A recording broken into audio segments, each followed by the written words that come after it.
This is a Wxel Special Report, Politics 2012.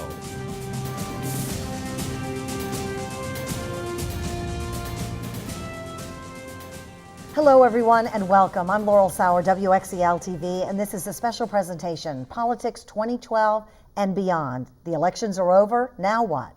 We're pleased to welcome our panelists with us this evening, Lynn University political historian Dr. Robert Wxel, thanks for joining us, and of course Palm Beach Post editorial board writer Rhonda Swan. Thank you so much in advance for your insight tonight. Our panel will look at what we can expect after this long campaign. What were the keys to a Democratic Obama victory? Can Congress and the president work with each other after the bruising campaign? And are we in for more gridlock in the next 4 years? What must the Republican Party do now to bounce back? Will there be a deal to avoid going over the fiscal cliff? Are taxes going up? We'll also look at the major upset here in our area of incumbent Congressman Allen West to political newcomer Patrick Murphy in District 18 of the U.S. House race. Well, it's only been a week now, panel, since the election. Woo, glad that's over with, right? Who would have thought that? But the president has won a clear victory, but the balance of power still remains unchanged in Washington. President Obama seemed to strike a rather conciliatory tone in his victory speech, but the leaders of Congress have bounced back and said, not so fast. Let's take a look. Tonight, you voted for action, not politics as usual. You elected us to focus on your jobs, not ours. And in the coming weeks and months, I am looking forward to reaching out and working with leaders of both parties to meet the challenges we can only solve together. Reducing our deficit, reforming our tax code, fixing our immigration system, freeing ourselves from foreign oil. We've got more work to do. Everything doesn't have to be a fight. Everything doesn't have to be a fight. That's the way it's been the last couple of years. But we need Republicans to help us. Compromise is not a dirty word. We face the greatest challenge of all, a massive debt that is smothering growth and exceeding the entire size of our economy. There will be many who will say that with the election over, we should confront the first of these challenges by simply letting the top two tax rates expire and pushing the sequester off to some other date. They'd have us engaged in the same short-term temporary policies that have helped put us into this fix. In essence, they're saying, let's have more of the same. Let's agree to drive our economy off part of the fiscal cliff instead of driving it off the whole fiscal cliff, and we'll call it a day. Well, at least our congressional leaders are talking. That's a good thing. Compromise seems to be the big word. And Robert, we were talking earlier, Governor Romney had a rather gracious concession speech. Yeah, I think kudos go out to both the president and to Governor Romney. They were both gracious, magnanimous in their comments afterwards. Both of them struck the proper tone, calling for healing, calling for coming together. Unfortunately, we can't say that for many members of Congress or folks on talk radio, but the two leaders, I think, did the right thing. Well, one thing I wanted to add here is that President Obama is the first Democratic president since Franklin Roosevelt to be reelected with more than 50% of the popular vote plus the Electoral College. So certainly a decisive win for President Obama. What were the keys to the Obama victory? Rhonda? Well, it was absolutely turnout. It was definitely turnout of those same key demographics that we talked about on the last program. He got 70% of the youth vote. He got most of the women vote. He got the black vote. He got the Hispanic vote. So those demographics turned out in record numbers for him, and that's how he got the victory. Yeah, I agree completely. It was the ground game. It was the ground game early on, not the undecideds. It was absolutely the ground game.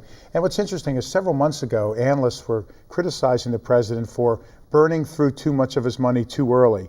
But what we saw was Obama set up in every swing state. They went county by county, precinct by precinct, setting up offices around the country. He had 2-to-1, 3-to-1, 4-to-1, 5-to-1 advantages over Romney, who actually set up more offices than McCain did in 2008. Advantages all around the country. So this idea that he somehow was burning through too much money early in the ground game That was not wrong. That ended up helping him, and it sure brought the folks out to vote in the end analysis. Absolutely. What about this? In a need, we need to move beyond some of this incivility that we've seen in this election process and the partisan bickering. These congressional leaders need to govern. Can they do it? You think? Wow. Well, the country, if we're united about one thing, it's about this. Enough is enough is enough. We spent over $6 billion on this election, and the lion's share of it was in negative ads. People were inundated with negative mailers, negative robocalls, negativity on radio, negative TV spots. We had gridlock, the likes of which we haven't seen in years. Enough is enough. Move beyond it. And we will find out whether we're going to move beyond it very soon, because the fiscal cliff is awaiting at the end of the year. And if we don't hit that and we don't avoid that, there's going to be cuts on programs that neither side wants. Democrats don't want the cuts on domestic education programs. Republicans don't want the automatic cuts on the military. Democrats don't want the middle class sort of Social Security payroll tax break to expire. Republicans don't want the breaks for wealthier folks to expire. Both sides have a vested interest. The country wants it. We just need rational folks to come together. So I think Congress has a big axe hanging over their head to come together on this. If we can get together on avoiding a fiscal cliff, I think it may bode well, maybe I'm an optimist, for some degree of compromise over 2013. I'm an optimist, but I'm not so sure that that's going to happen. I mean, yes, Mr. Romney was gracious in his concession speech, but if you listen to his conversation with his finance committee that he had the other day, clearly not aware that the media was on the call, and he talked about the turnout basically, and he talked about the gifts that President Obama gave to blacks, gave to Latinos, gave to young people, gave to women. That does not bode well for the future. When you listen to Mitch McConnell, when you listen to John Boehner speak, that does not bode well for the future of what we have. And when you look at John McCain and Lindsey Graham coming out and attacking Susan Rice, right out the gate, the election's over a week, and now you already have them setting up a confirmation fight, and we haven't even dealt with the fiscal cliff.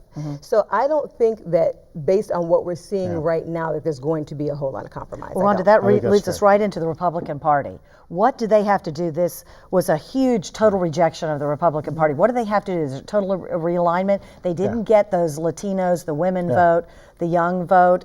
So many people talk about the Republican Party, say it's too old, it's too white, and it's too male. It is.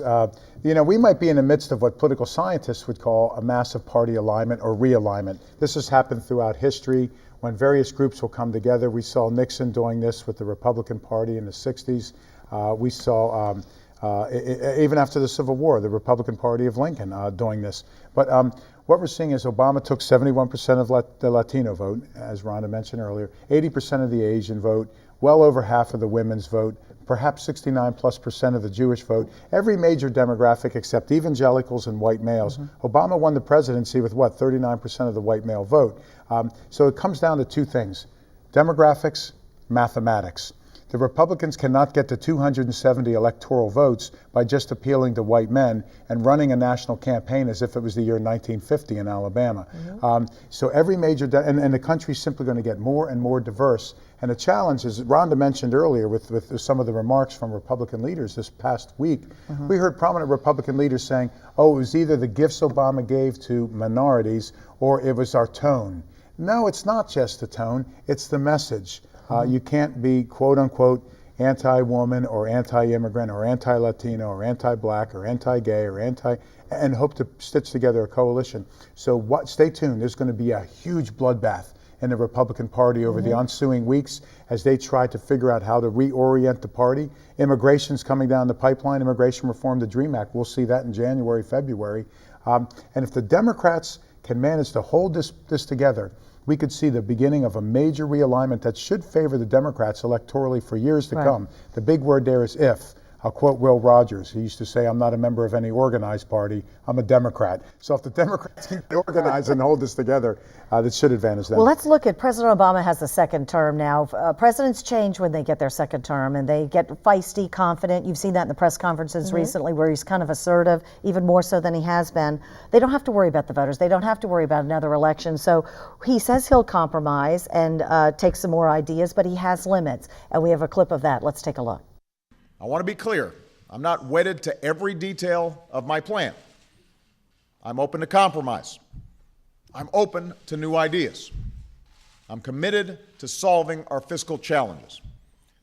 But I refuse to accept any approach that isn't balanced.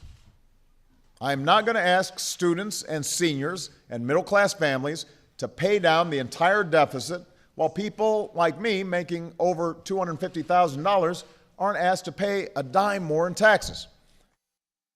Well, there's that magic word again, compromise, and we heard it from the president himself, but can we avoid this fiscal cliff? Robert talked about that. Our middle-class family is going to be hit with a $2,000 tax hike. I think there's a good chance that they will be, because of the tone that we are already seeing coming from Republicans, not being willing to compromise. I think Democrats are definitely inclined to let us go over the fiscal cliff so that the tax hikes for the middle class can go ahead and take place, and then we can start all over. So I think that's what's going to happen. Yeah, it all depends on the Republicans. This is going to be interesting to watch. What we've seen historically is that presidential second terms are rarely as good as the first terms. There's often a lot of issues. We saw that with Reagan, we saw it with Clinton, we saw it with George W. Bush. So history would be working against the president. The president also realizes that this whole fiscal cliff issue is about even more than automatic cuts and tax increases. It's about the perception of America around the world. We would send the world a message that we are incapable of governing, and that can have ramifications all down the line. You know, this is a tumultuous world that we're in. We have trade deficits, climate change, and we have men and women in uniform around the world as we speak. So I fear that there's even something larger at stake, and if they don't get this thing done, that's going to set a very negative tone, and we've got some big fights on immigration and other issues coming up in 13. What's your major lesson and takeaway from this election? We need electoral reform, electoral college. And speak to Florida. Florida was still counting our votes until last Saturday. I think we're still counting. We are still counting. I mean, I think what's going on in St. Lucie County is just indicative of the problem in Florida. You had so many issues with that race. And Gertrude Walker, who is the supervisor of elections, she needs to just go ahead and say, we are going to recount all 37,000 of the early votes in that race, and let's decide a winner clearly and decisively. But we really need reform here. I waited in line 3.5 hours to vote. I voted early, the first day of early voting, 3.5 hours. We had long ballots with 11 constitutional amendments, all put on the ballot by the legislature, most of which were defeated because people are just tired of what is coming out of our GOP-dominated legislature. So we definitely need reform. Democrats asked the governor to extend early voting hours. He refused. That would have definitely alleviated some of those long lines. We definitely need reform. Yeah, we need reform all across the board. I'll agree with both of you completely on this. Nationally, from the Electoral College, which is almost indefensible if people understood the way it really worked, or it doesn't work all the time. And it hasn't worked as it was supposed to work 5 times in history. 1800, 1824, 1876, 1888, and in 2000. The person that won the popular vote didn't always win the Electoral College, for example. Which is confusing to so many people out there. They don't really understand the Electoral College. Absolutely. To Citizens United, the court case that allowed an unlimited amount of unregulated money to come down the pipeline. Every American, irrespective of your political background, is sick of the negative ads, and much of this came courtesy of that Supreme Court decision. We need campaign finance reform. When a country is butting heads like we are today, and we are as divided as we are today, when you put $6+ billion of essentially negative ads into the recipe, into the soup, and mix it up, how are we supposed to come together when we're inundated with fear and negativity on television? Independent organizations were saying that 80–90% of these ads were just baloney, yet it's stirring it up. At the local level, we needed, we had a 14-day early voting period, which reduced lines, got people out to vote, and we should do everything we can to make voting accessible and to get people involved. It's working. What do? We end it. If it's working, break it. The opposite of the old saying. I think there could be some blowback to the governor from this, quite frankly, because this is one of these examples. It's not complicated stuff like interest rates or trade. This is where the rubber meets the road. People stood in line too long and couldn't understand their ballot, and the governor's not extending that. That's one of those really simple issues that just doesn't seem to, people just say, look, this resonates with me. I'm angry. But why can't Florida seem to get it together? I mean, we were the national laughingstock in the year 2000 with We the have nice butterfly beaches. ballot. We have nice beaches. We have beautiful. We live in paradise. What's going on with Florida, and why can't we get it together? We don't in 12 have years? a uniform voting system. We don't have a uniform voting system across the country. Every state does it differently. Not all county. states have early voting. All 67 counties in Florida are not on the same voting system. So that's why you have Miami still counting votes. You still had St. Lucie still counting votes. Palm Beach County still counting votes. We need a uniform system. And I think that's the federal government is going to have to take the lead on that. Yeah, I agree. You know, the Constitution creates this decentralized federalist system whereby every state runs their own election. That's why some states the governor can run for re-election, others they can't. Some states have an appointed cabinet, some an elected cabinet. Some states the primaries in the spring, others it's like here, it's 9 weeks before. What I think the clear lesson that comes out of this is this. Our political leaders in Florida went full bore after this idea of voter fraud. There's somehow this huge crisis of voter fraud when we could count on, I don't even have to take my shoes off to count the number of instances of voter fraud over the last few years. It's not an issue. But here's the problem. You put all that money and effort into that, which reduces voting turnout, but you do almost nothing to increase get out the vote, civic education, voter awareness. The state of Florida must spend more money, and I'm not one of these guys that just says throw money at the problem, but we've got to prioritize For voter civic education. voter turnout, better designed ballots, better voting technology, better trained folks working the day of the ballot, easier election law, easier to read in plain English amendments on the ballot. I mean, all this is part Professor of the Watson, equation. that's going to be right up your alley, right? Well, I tend You're to the stay stump busy cutter. the next year or two. Right? Yeah. Let's move on to the next section, which is the U.S. Senate race. And obviously, no surprise, Bill Nelson clobbered Connie Mack.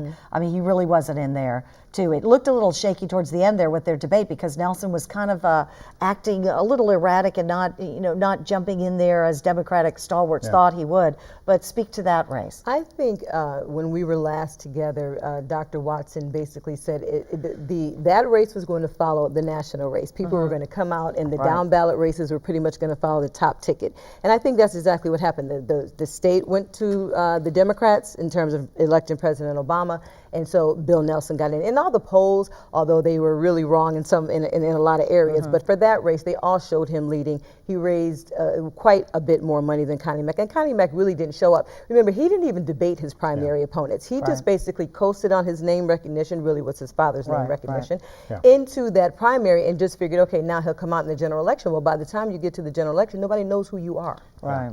Yeah, everyone agreed that Junior is not the old man. I mean, everybody respected Connie Mack, his father. But I think there's a larger issue here as well. The Republicans needed 4 seats to swing in the U.S. Senate net in order to take control of the Senate. And with Supreme Court appointment confirmations, with important treaties, it's going to be important who controls the Senate over the next 2 years. And that goal was absolutely doable. A year ago, most Republicans were saying, we got this thing. What happened was the most far-right elements of the Republican Party hijacked the party, and they put a lot of people in those Republican races around the country that were not winnable. They would win a Tea Party primary, but they wouldn't win a general election. There's probably a half dozen Republican Senate candidates that probably shouldn't have been there. Florida's race, Senator Nelson was vulnerable and probably the last statewide Democrat standing in Florida. Really? Yes. The Republicans could have beaten him, but Connie Mack was a weak candidate who ran an anemic campaign, and the party was captured. Connie Mack went too far to the right. Florida's a centrist state. Bill Nelson's a centrist. Connie Mack went too far to the right to appeal to his rabid base rather than getting in the middle where most Republicans and Democrats and Floridians are. So that's a seat that's going to smart. The Republicans are going to have to fester over that for 6 years because they could have won that. They could have won that seat. Well, let's move on to our local race that has made national headlines even before, during the campaign, and now afterwards, the U.S. House seat, District 18, where the incumbent Alan West was, just totally bamboozled. I mean, this was a close race, 1,900 races, but he's upset by political newcomer Patrick Murphy. How did that happen? I think one of the reasons is, again, we talked about this last time. The polls basically showed Alan West was going to win that race. He was ahead from 1 to 8 points, depending on which poll you looked at. But I think one of the things the polls didn't take a look at, one of the things they didn't figure was the ground game. They also didn't figure the backlash from what has been going on statewide with the GOP, the kind of bills that they've been passing, what our GOP-dominated legislature has been doing, that people are, quite frankly, really tired of. And so they weren't counting on all that anger and that frustration and people actually coming out to the polls. Because I was quite surprised. I thought he was going to win that race. But don't And you so- think his controversial stance on so many factors, Oh, absolutely, too, and that plays in it as well. it People were led to a tired of battle that cry, language. a campaign cry of anyone but West. Anyone but West. Yeah, Exactly. it almost seemed like that. I agree, and I got that race wrong too. I predicted West would win because the polling, plus he had an over 4-to-1 advantage in spending and money coming in from all around the country, not even from the district or the state, to back him. Most every other race in Florida we all predicted and they went as we expected, but not this one. But I think there's a couple of issues at hand here, and that is the Treasure Coast is a quieter area. They're used to retail politics where you shake folks' hands. Now remember, Alan West moved from the other district, 22, Right, up when to it that. was So redrawn. when you have a really negative race, but the people know you, they're liable to give you the benefit of the doubt. But West was a newcomer, and he ran there as if he was running in Manhattan, burn Right. it down, attack, aggressive. You know, this is our version of Mayberry RFD, and I mean that in a positive way. It's a Right. sleepier, friendlier place where neighbors know neighbors, and it was just so negative. And he's a carpetbagger who carpet bombed. So you put all that together, people just weren't. And with all due respect to the Congressman-elect Murphy, now I don't think that the votes for him were as much a As- vote for as him for as it was simply anti-West, yeah. anti-West. So And this he race has was admitted all that. about Alan And West. he said that too. I mean, Yeah, it's West all about Alan should have West. been almost a slam dunk, an Should have been. American war hero, and, Oh, of and all course. his fantastic ads when he first came out with his service to the military. Sure. That should have been a no-brainer. But because of the negativity of the ads, people were voting He against forgot him. that. I'm sorry, please. Right. I was just going to say, and he was running in a district where it was too close. With his old district, he had a better chance. He had more Republicans in that district. His new district was pretty much more even, so he was definitely weaker in that district, and he can thank his GOP colleagues for Real that. quickly, I think he forgot that old adage.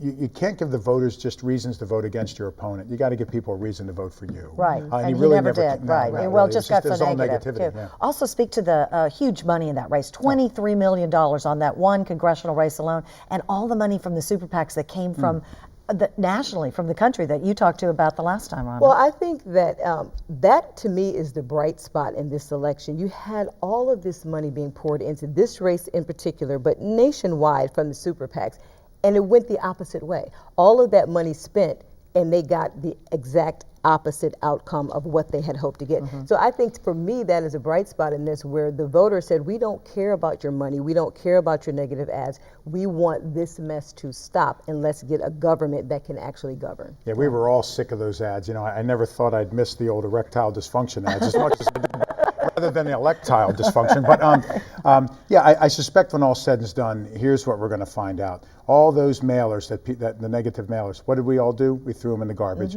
All those hateful robocalls, what did we all do? Hang up. We hung up the phone. All the ads, we muted it or turned the channel.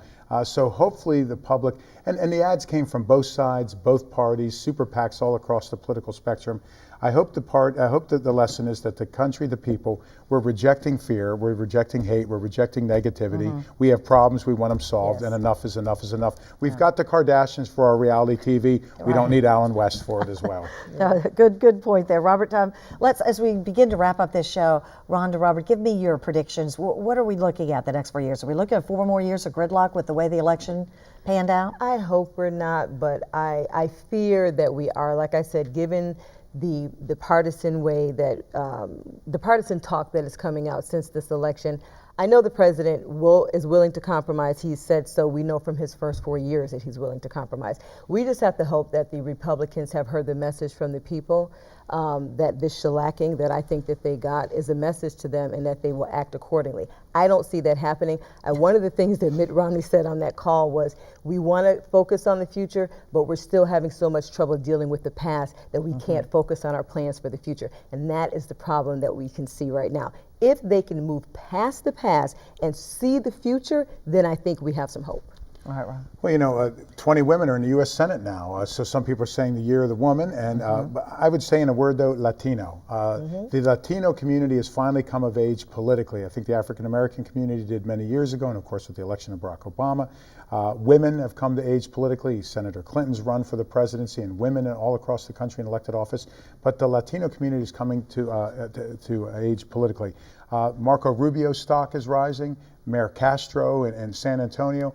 I think all politicians now in the country will learn to habla español, and I think they're going to get a little bit more sophisticated. My wife's from South America. I was always kind of offended in a way when all they do is they take whatever English ad they do and they simply translate it. But there's a lot that's lost in translation. And they assume that as long as you speak Spanish, you're going to get the Latino vote. You've got to speak Spanish, you've got to reach out, you've got to understand it. So I think all around the country, politicians are going to be taking crash courses on how to finally understand the Latino vote, and it allows an entire large and growing segment of American society to be completely enfranchised and come of age politically, and I think that's a good thing. Yeah, and we will get the DREAM Act. I absolutely believe we will This winter. definitely get the DREAM Act. Oh yeah, by spring we definitely will have And it. who would have ever thought? We're so glad to see all the elections over with all the crazy negative ads. That, Stick a it's fork like, in it, okay, done. all right, moving on. I know. Thank you so much. This has been a great Pleasure. panel discussion, and that will do it for this Politics 2012 and Beyond special report here on WXEL TV. Thanks again to our panelists, Dr. Robert Watson of Lynn University and Rhonda Swan of the Palm Beach Post editorial board. We thank you very much for joining us, and hopefully it enlightens some of our viewers with some of our insight into politics, both national and local. I'm Laurel Sauer. Thank you again for joining us and for watching WXEL TV.